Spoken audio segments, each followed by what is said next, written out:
Good morning, everyone, and welcome to Oxwide. It's Friday, the 22nd of January. Today in our programme, we're going to be looking mainly at the rollout of the COVID vaccination programme.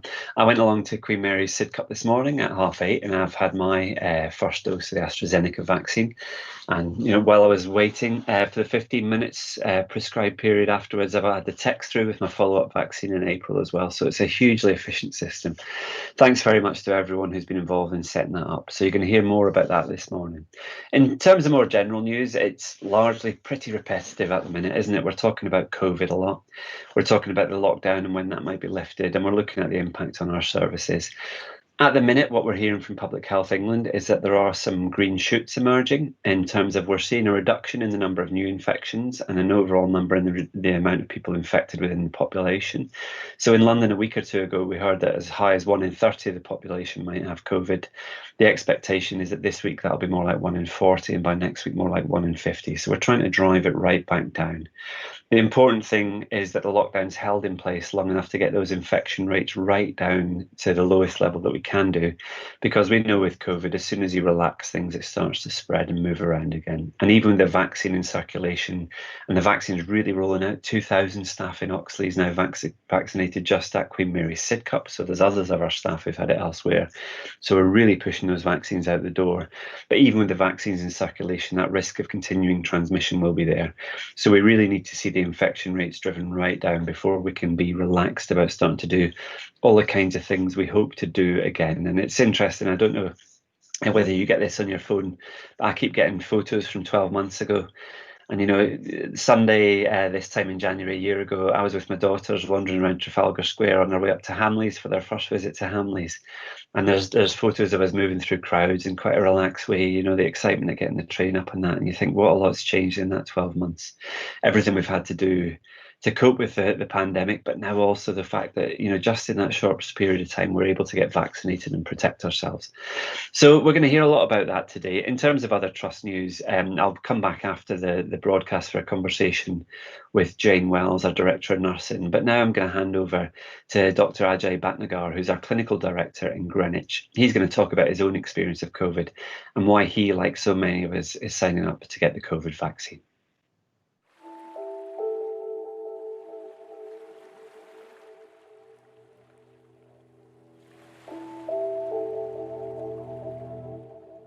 My name is Ajay Bhatnaga. I've been with Oxleas for a good 16, 17 years. Started off as an SHO, then I was an associate specialist, then a consultant psychiatrist for many years in Greenwich. Then I moved to Bromley, and then currently clinical director in Greenwich since August of 2020. A year that I'm sure everybody will remember.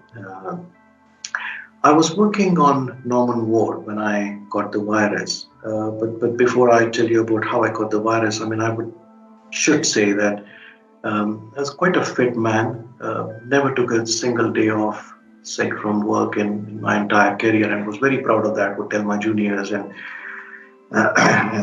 colleagues that, look, I'm fit, and I would go to the gym 3-4 times a week. And in fact, it was after a session in the gym that I had come home and I began to shiver and wasn't sure what it was, whether it was a urinary tract infection or malaria, because I had come back from India as well a little while before that. Couldn't really figure out, was very nervous about getting it checked because it was COVID that had just come into UK at that point.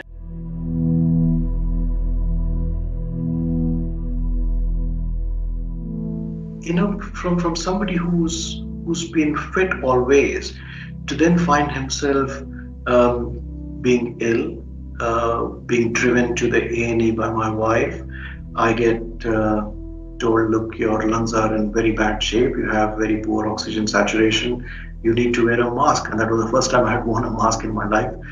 And then put on a wheelchair and sent into this room, which was the isolation room. And then my oxygen saturation declined further. I was put on 15 liters of oxygen. That didn't work. They had to then move me to the ITU, and I was in ITU for a long, long time on a ventilator. And I must say that was one experience. I guess it'll be very hard to overcome and to forget. It's like being on a different planet with everybody in masks and gowns and visors, and you can't really see anybody as a human. It's like genuinely, it's like being on a different planet. And when people complain about lockdown and being at home and feeling lonely, I must say that experience of being in hospital is truly isolation. It's truly cut off from your family, friends, everybody, and nobody looks like they generally would. In the full PPE, the only thing that you see is people's eyes, and you're not sure whether you're going to make it or not. And sometimes you also get certain comments from, say, staff that not sure what the prognosis is, but we will try our best. So I wasn't sure whether I would come out alive, but I did, and I was then told, look, you've got very bad clots in your right side of the right leg, basically from the groin down to the calf, and the clots which could move up to the lungs, move up to the heart. So that was also a very scary period at home for months together, thinking what could be happening to those clots, whether the clots are going away or they're still there. Was put on injections. First time again in my life having injections that regularly, twice a day.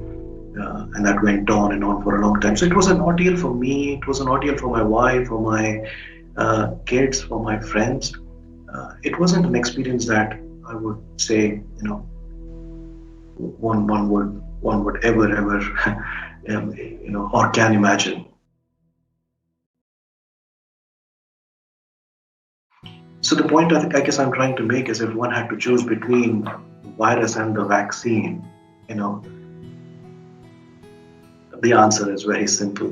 The virus is unpredictable. I thought I was fit. I thought, no illness could touch me. This virus completely took over my life.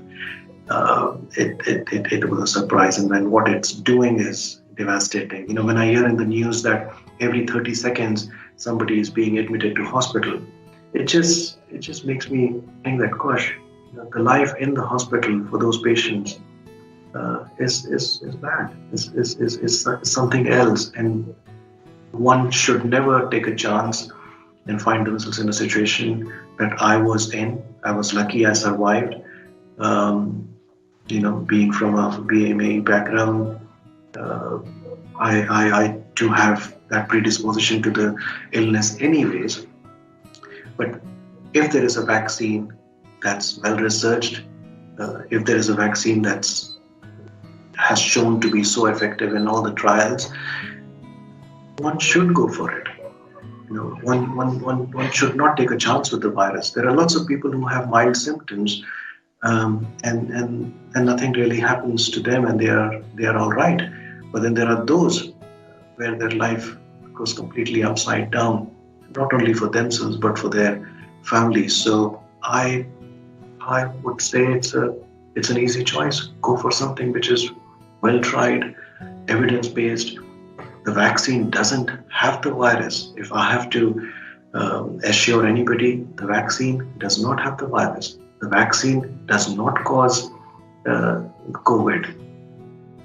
So the whole idea is to prepare our bodies to be able to fight the virus when it attacks you. So I've been infected previously, as I just mentioned, but I went for the vaccine and had my first dose because just having had the infection doesn't really mean that I've got antibodies, indefinitely, and I'm protected. I am prone to reinfection. So I'd advise very strongly, protect yourself, get the vaccine. Do not go through what I went through. Do not go through what people are going through, what families are going through. This vaccine will only mean good health and protection. Thank you.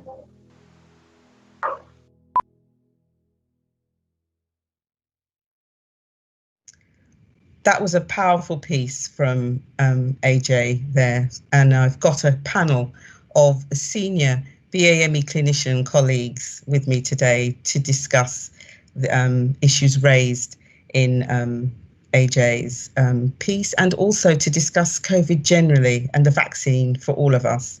So I'm going to leave them to introduce themselves to start with, and then we're going to have a conversation about what's going on at the moment. Thank you, Juliana. I'm Sabita Sridhar. I'm a consultant psychiatrist and clinical director in CYP. Hello, I'm Elizabeth Zachariah. I'm the clinical director for forensics in prisons. And I just want to say thank you, Juliana, for the invite today. I think it's a very important discussion to be part, and I'm glad to be part of it. Hello, my name is Patsy Fung and I'm the Trust Lead for Allied Health Professionals, and I'm an occupational therapist by background. Thank you for inviting me to be part of the discussion today, Juliana. And hello, I'm Ify Okocha, Medical Director and Deputy Chief Executive. Really delighted to be part of this. What do people think about the film, first of all?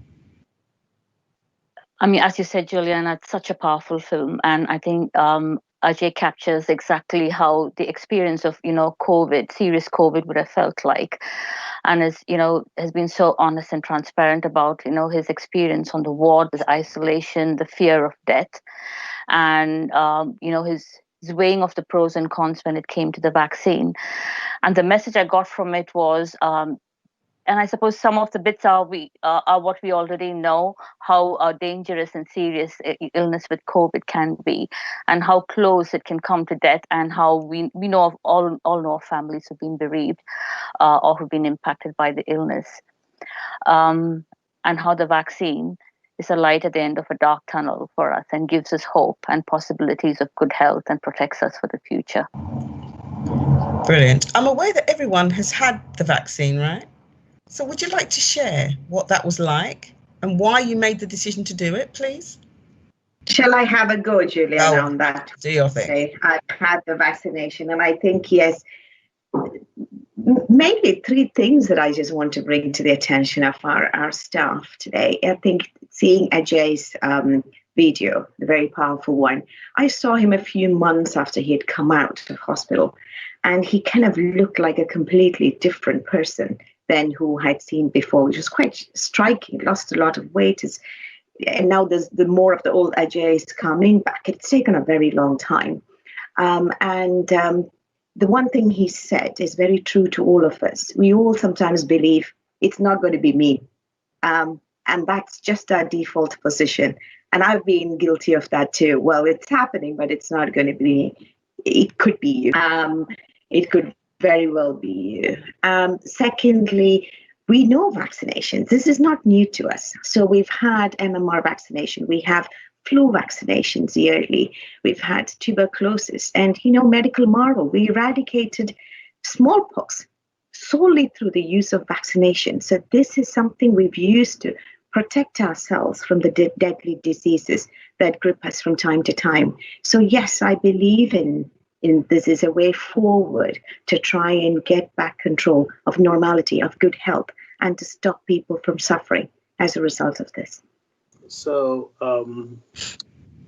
you will know that in another month or two, certainly the UK would have been engulfed in this for nearly a year. If you were thinking about China or other places, they've been at this for over a year.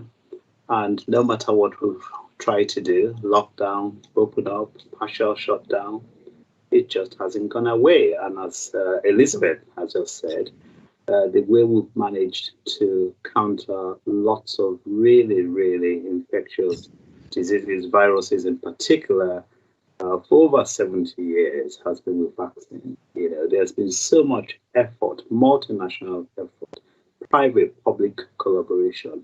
The UK government alone has spent £6 billion, £6 billion invested into the AstraZeneca, just to get this vaccine. And I can't, as a doctor, as a member of the public, I can't see a way through this stuff we're dealing with, And so as soon as the vaccine became available, I gave time for frontline workers to get it. And then I went in and I had to get mine. And I really would encourage everybody, because that's the surest way to get on top of this. Yes, we don't know going forward whether we're going to have one shot every year, as we currently do with the flu vaccine. But at least let's get through this why is the science and the research is going on in the background to then tell us whether next year we're all going to get the vaccine again. You know, we all want to be able to go out and about as we would love to travel again, you know, see family, meet up with friends. It's a no-brainer to me, you know, no-brainer at all. And so the vaccine is here. I think we should make use of it. Hi, Juliana. So I need to be very honest. I've been very cautious about this and sitting on the fence with the vaccine. And it wasn't until the new year that I made the decision that I wanted to have this. And there are a couple of things that swayed me in that we had an outbreak here in the service that we were working in. We were very short-staffed, and all the multi-professional team were involved in covering nursing shifts. And I covered a shift at Darrett Valley Hospital on a COVID ward and saw firsthand what was going on there. And we also had a very close family friend just before Christmas who is a BAME surgeon who unfortunately was admitted into hospital just before Christmas with young children, very similar age to my children. And you know, it's very lucky he's now out of hospital, but it was very touch and go, very similar to AJ's situation, where he became unwell and his wife had to drive him to hospital. Their local hospital couldn't take him. It was full. They had to drive into central London with two young children, frightened in the car, and drop him off. They couldn't see him for several weeks. And it was really touch and go. It really affected us as a family. Our children have lost so much of their childhood already. I don't really want to lose any more. And I think this is a very small act to do. And, you know, it's a very positive step forward to getting back to normality for everyone. Thank you for that. I mean, I have to say that part of the stuff that's really difficult is, you know, people like my mum, who is a great grandmother. She can't hug anybody. They can't go and see her. They can't touch her. And if they do, you've got to stand at the door. You've got to have your mask on. It's horrible. We have got to move on, you know, and people really need to think about, you know, taking that step to protecting yourself, your family, and the people that we serve. Having said that, there are some concerns out there, and there are some things that people are really worried about. Some of it is being fed by the social media. Not that I don't know. I'm not one of those who have got anything to do with social media. So, you know, I'm living blissful ignorance of what goes on out there. But there is stuff that's there that's really frightening people. What would you say to try and help allay some of the fears that we know are out there? Thank you, Juliana. I just wanted to reflect on some of Patsy's thoughts as well. I was in a different situation to Patsy. I was excited and looking forward to the vaccine and thinking about it for weeks before it came out. But in some ways, similar to Patsy, I've had family friends who have been very ill over Christmas, and the sense of panic and anxiety and fear in the family was palpable and very real. And we could have lost a couple of family members who were moms of young children. So it affected all age groups. The reality of the vaccine, the stark reality of it, was just reinforced for me. So when the vaccine came out and our trust was rolling out the vaccine, I was really keen to get vaccinated to protect myself, protect my family, and protect patients as well. There are lots of, I realized by talking to colleagues, there are lots of thoughts and worries and anxieties about the vaccine. And I wonder whether some are perpetuated by misinformation and social media issues. So I was a couple of bits that I can touch upon. I think there's worries about impact on fertility, for example. But I can, you know, from what we know about the vaccine, we don't know of any negative impact on fertility. And I'm sure, you know, there would be FAQs that the trust provide with more information for staff who want particular clarity on this. There were worries about pregnant women and the vaccination. And again, why weren't pregnant women in trials, for example? But we do know that in trials, normally children and pregnant women aren't included. That doesn't mean it's unsafe. So I would urge that if you are pregnant, have a chat with your doctor regarding your own individual risks, because you could be clinically extremely vulnerable. You could be in a high exposure, COVID area, and you might need to be protected. There were other thoughts about I've had COVID before, and do I need the vaccine again? And I think Ajay's video clearly exemplifies, your antibodies might last only for a few months. We don't know how long it lasts for, and you will need protection. There were some other thoughts about lack of information regarding the vaccine. Has it been rushed, for example? And I'm quite particular about safety, and the MHRA is a robust organization. Its priority is safety. And for me, if the MHRA approves a vaccine, it is safe. Just because the trials have happened quickly doesn't mean it's unsafe. And I did some reading around this. So there's a lot of red tape which was removed, which was why, just like how we had digital technology coming very quickly to the NHS, I think organizations collaborated quickly to get the trials through. There were what they call rolling reviews. So the written information around each phase happened simultaneously as the phase 1 and phase 2 and phase 3 happened. So it's a good example of people working and coming together quickly to try and beat the pandemic because of the actual and real worries about the survival and, how serious the disease is. So these were some of my thoughts really around, some of the worries which are real for staff and for colleagues that, are around regarding the vaccine. I kind of want to build a bit more what Sabitha just said about, the concerns of people. One particular concern for pretty much everybody is the fact that we've now got at least 3 vaccines inside of 12 months.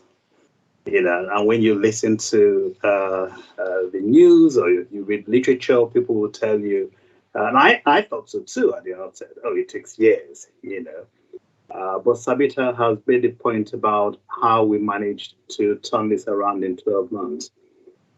This isn't just something that was left to pharmaceutical companies or in this country left to academics who hardly have the money.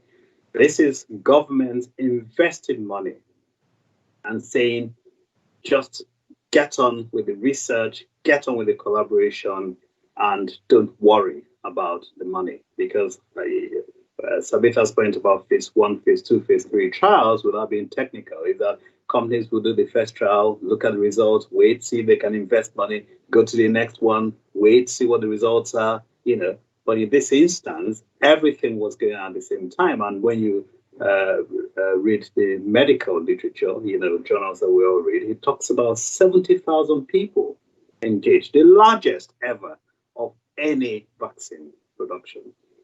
So we may not know the detail, but for those who are interested, it's quite possible to get good scientific data that will tell you exactly all the work that has gone on. And I think it's incredible. Even within the organization, I think the point has also been made. We've struggled for years going from face to use of technology. In 2-3 months, we managed it. Now we're working remotely. It just goes to show, how we can do away with red tape and everyone gets together to try and overcome a challenge. So this is not about rushing the science. This is not about compromising safety. Far from it. I don't think that all the regulatory bodies, the MHRA in this country, the European Medicines Agency, or the Food and Drug Administration in America would just decide that they're not going to do the work for which they've been established to do, which is to ensure safety of products and medicines before it becomes available. So again, that's the kind of stuff that I had reviewed, and I thought, you know what, I'm going to go for this stuff. There was no question in my mind about it. Bearing in mind that, there are those concerns, and I think it's really good. I think we have to just explain to people, people ain't got anything else to do right now. We're all in our houses. So, they have to focus their attention. Let's not be silly about this.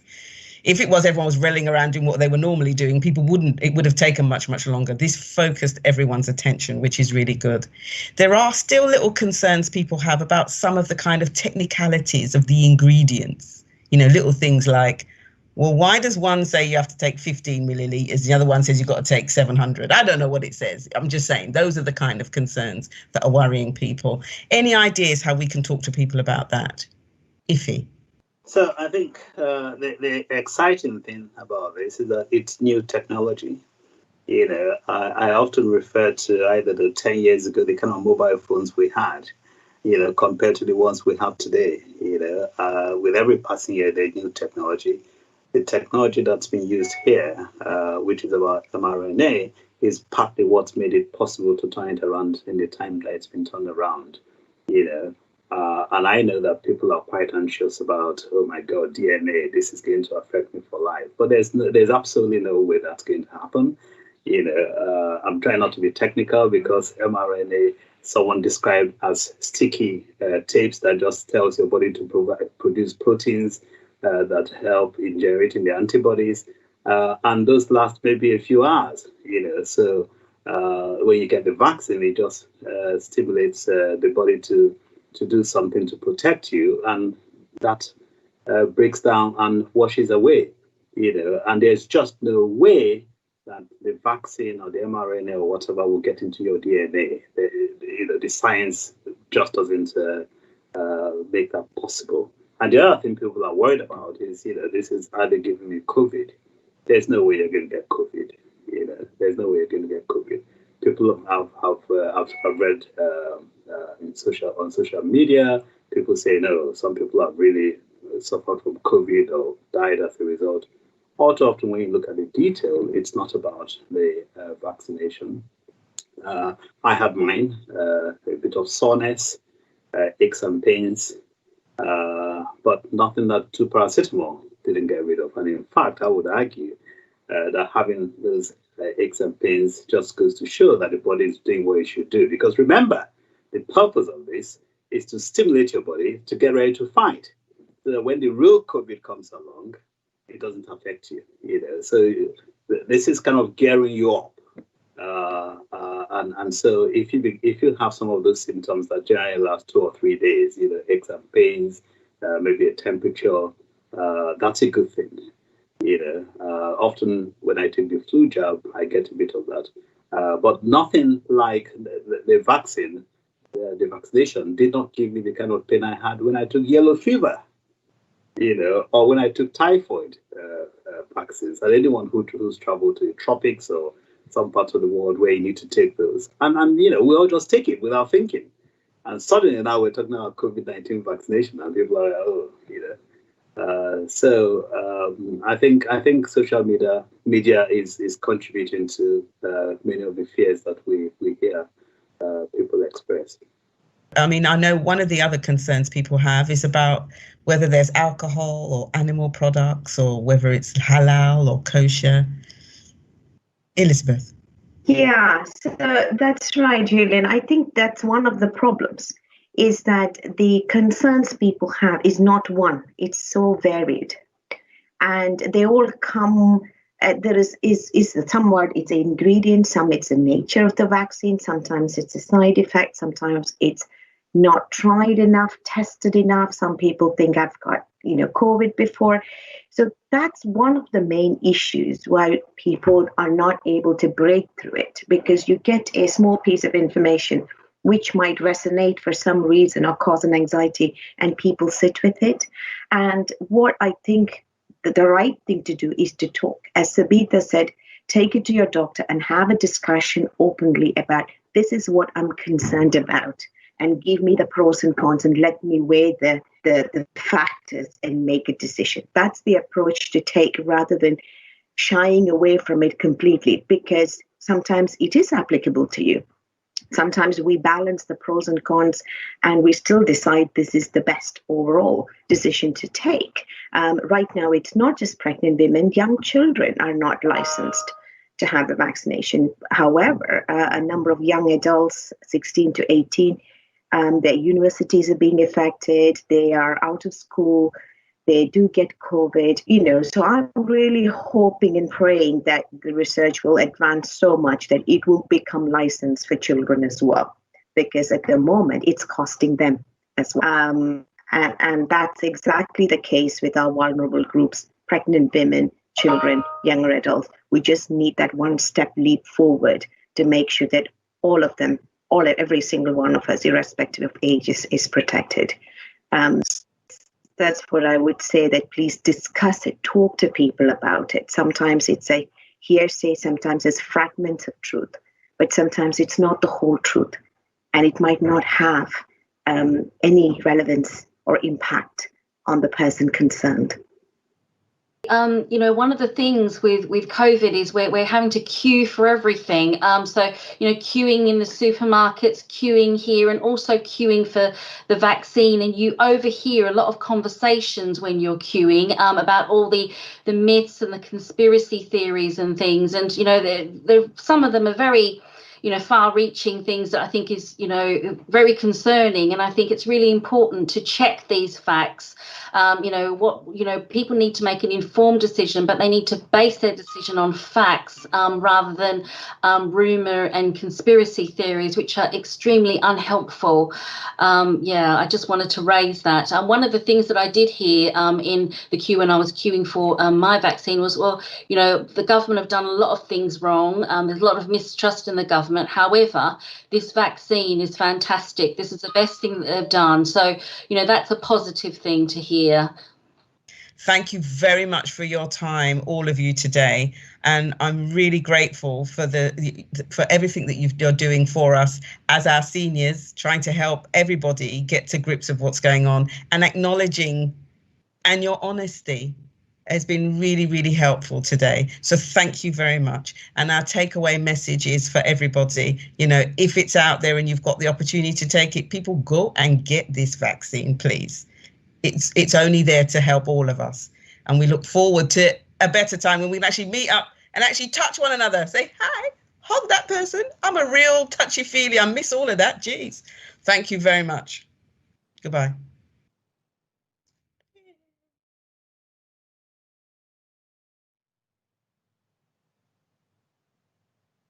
And welcome back. That's two great films there. Thank you so much for everyone who took part in that. And thanks in particular to Ajay for talking so personally about his experience of the last 12 months and of COVID.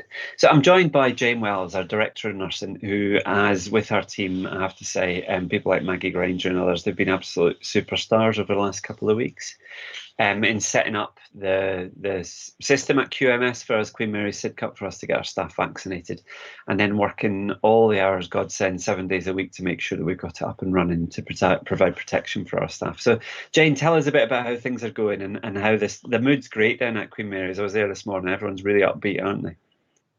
I think it's been brilliant. It's had a real sense of optimism and hope, and it's a real moment in history for everybody rolling out the vaccination programme and for everybody coming along and having the vaccination. So we're genuinely really pleased with the support that's been given. We have done up to 250 plus vaccinations in a weekday, and in just over a week I think we're nearly up to 2,000 vaccinations today, and that's an incredible feat given that the administrative process, the diligence and scrutiny that's given to the assessment process, and the care that's given to waiting for people post-vaccination to be safe. So I think the team have done incredibly well. I'm really proud of them, and I'm really grateful to everybody who's been involved. Yeah, I checked in with Ellen this morning and she said our 2,000th vaccine should be going in any time now, actually. So that's great to hear.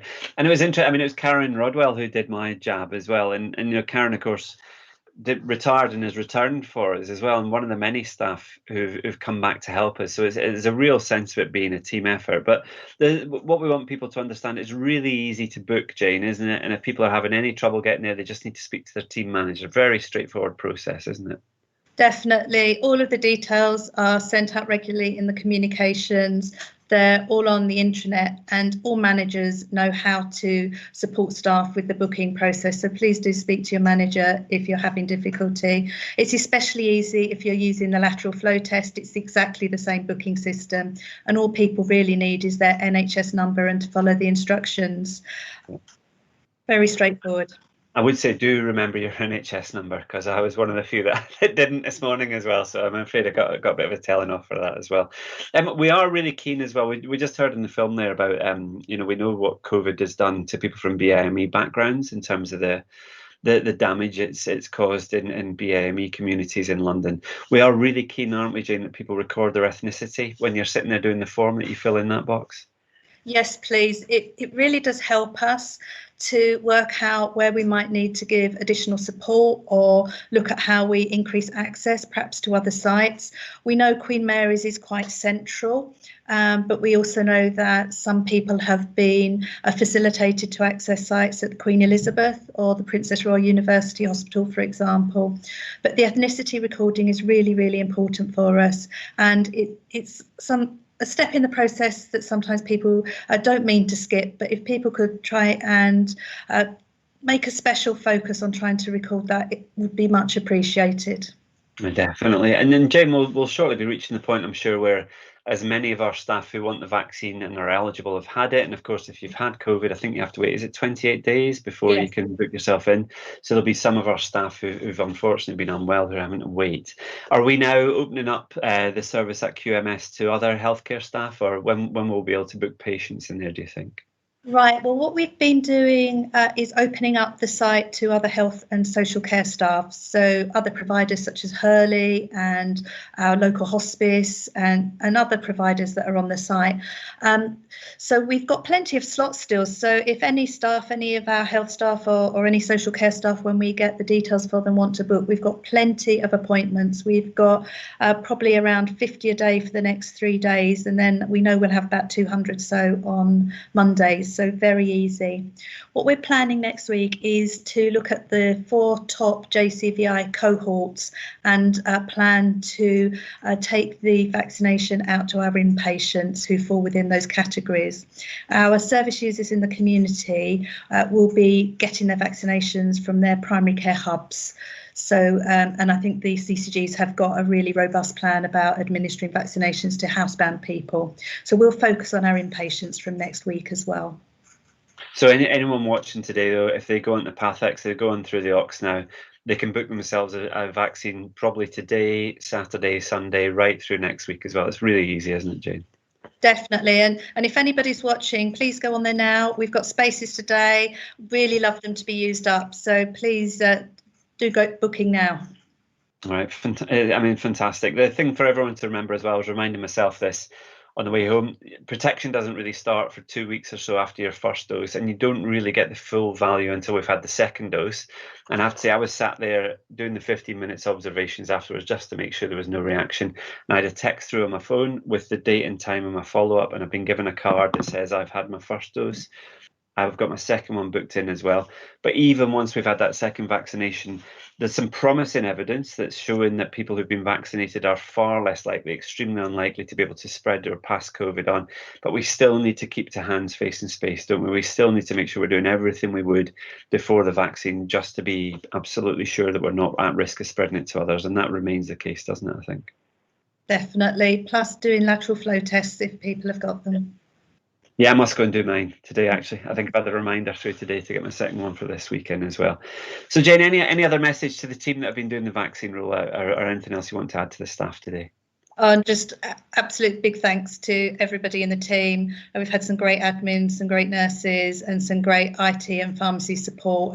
All of the coordination has been fantastic. But most of all, I'd really like to thank people who've come forward and had their vaccination and are given us such positive feedback as well. It's a great feeling to be part of something so wonderful. Thank you. Thanks, Jane. And, I was mentioning looking through my camera photos. There's a photo from last March when you and I were at Sidcup just setting up the testing drive through there, so we have come a long way here. And I would urge people, do get your vaccine if you haven't had it done. We are still very much in the thick of it in terms of where the NHS is and what we're dealing with. We've still got high numbers of people in hospital, still far higher numbers of people in hospital with COVID at the minute than we saw last April. And that means that all of our services, inpatient services, district nursing and others are under pressure. And what we'd expect to see now over the next couple of months is that the pressure on our community services will increase as the pressure on inpatient services drops. So our district nursing teams, community mental health teams, the health visiting teams, all of our teams out there will see that pressure building up. So although there'll be one set of woods we've passed through, there's still plenty more for us to do, and we need to keep that in mind. But I think we're in a frame of mind where we now have the tools that we need really to see a way through this into a much more controlled space. We understand what we need to do to prevent the spread, and we've now got vaccines offering protection. So although for many of you, you'll still be in work today, finding it hard going, and at home, we've still got all these restrictions in place. We're still having to do things like the homeschooling and all this stuff that making life very challenging. And also, some of us, it's been a long time since we've seen those of our family who we don't live with, and that's still a way off in the future. Let's hold on to that optimism, hold on to that positive sense that we've got coming through, that there is a change around the corner. So I just want to say thank you very much to Jane and her team for their fantastic work. Thanks to everyone who's contributed to the vaccine today, to the vaccine broadcast today. Thanks to those of you that have already signed up, and for those of you that are eligible, get onto the Ox now and get yourself booked in over the next couple of days. Get yourself protected. It protects you, it protects your family, and it protects the patients that we care for. So with no further ado, I'm going to bring today's Oxwide to an end. Thank you, Jane. Thank you, Steve, as ever, behind the camera and working the desk, and have a lovely weekend, everyone. And I'll speak to you all again soon. Goodbye for now.